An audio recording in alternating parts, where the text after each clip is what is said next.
কোনো কলার বিচি এটা চলে গিয়ে যেমন পাকলে ট্যাঙ্ক যেমন বানাই খান অরিজিনাল ওই ট্যাঙ্কটাই এই ট্যাঙ্ক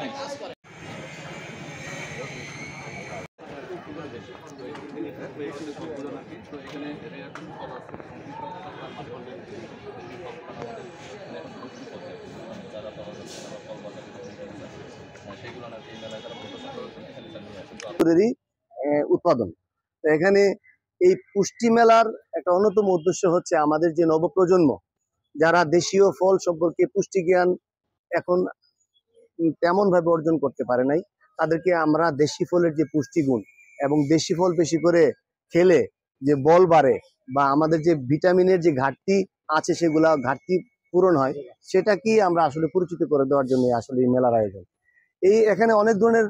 ফল দেখছেন যেগুলো আসলে আমিও হয়তো এই প্রথম দেখছি, এবং আমাদের যে নবপ্রজন্ম এই প্রজন্মগুলা কিন্তু এই প্রজন্ম যারা আছে এই প্রজন্মের এই সন্তানেরা কিন্তু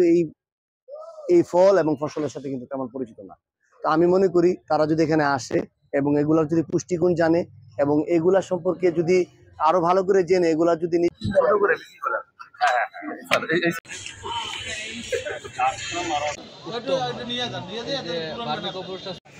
আমরা একটা পতিত এবং অনাবাদী জমিতে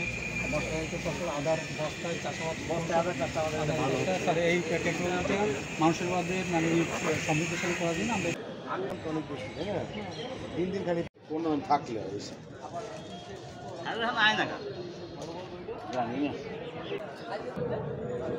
এরকম একটা ভালো আলাদাভাবে একটা ঘর দিয়ে